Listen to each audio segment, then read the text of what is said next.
Hey everyone, this is Pastor Teresa at Beaver Ridge United Methodist Church in Knoxville, Tennessee. Thank you for joining me today for tea time. We've been talking about the I am statements for the past few weeks, and one of the ones we've settled on right now is the very last I am statement. It's the one that's called, I am the true vine. Jesus had just left the Last Supper. He was heading towards the Garden of Gethsemane, and somewhere along the way he stops, perhaps at a vineyard. Perhaps he sees some grapes along the side of the road, and he's beginning to teach his final lesson to the disciples. He says in John chapter 15, I am the true vine, and my Father is the gardener. He cuts off every branch in me that bears no fruit, while every branch that does bear fruit, he prunes so that it will be even more fruitful. He said, you are already clean because of the word I have spoken to you. Remain in me, and I will remain in you. No branch can bear fruit by itself. It must remain in the vine.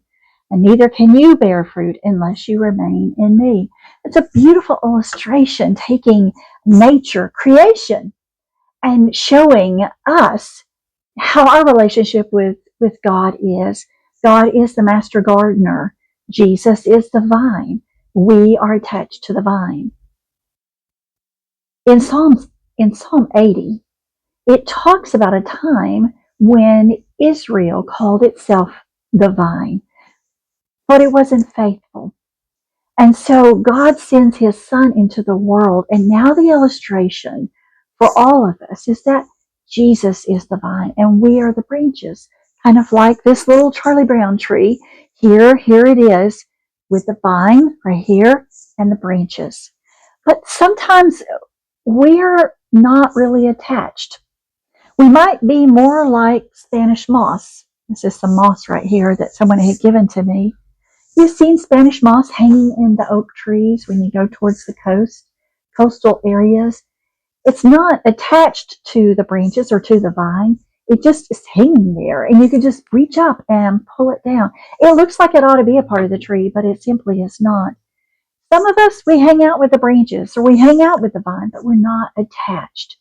We might even be baptized or attend church regularly, still not attaching ourselves or being a part of the vine.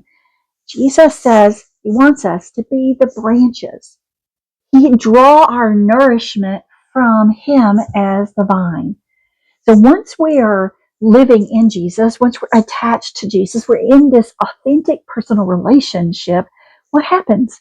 Well, the master gardener says, I want you to produce fruit. Now, we don't create the fruit. The branches don't create the grapes. It comes from the vine itself. But we have to draw our nourishment from it.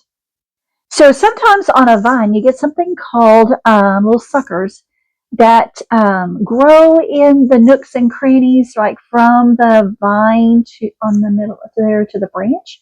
And it just is right there. And what it does is it distracts and it takes nourishment, nutrition from the vine, and that prevents it from going to the branch to produce more fruit. So when Jesus is talking about with every branch, there will be pruning. The things that distract us, the things that prevent us from drawing total and complete nourishment from Jesus, from a relationship with God, God will take time to prune lovingly, even though it can be painful to let go of some of the things that are harmful to us in our lives, or maybe it's good things, but it distracts, it draws away so that we're not as fruitful as we possibly can be. So Jesus is using this beautiful relationship, nature, in order to describe something that's beautiful about us in our relationship with God. We don't want to be like Spanish moss, just hanging out and around. We want to be a branch, but we don't want to be a dead branch. We want to be a live, living branch. And we don't want those suckers on there that distract or draw away the nutrients or the good stuff that we need in order to fully fulfill what God has created in you and me to do, which is to produce fruit. Now you might say, now what fruit is that? And I love, this is where we go to Galatians 5:22-23. For the fruit of the Spirit is love, joy, peace, patience, kindness, goodness, faithfulness, gentleness, and self-control. And Paul goes on to write, against such things there is no laws.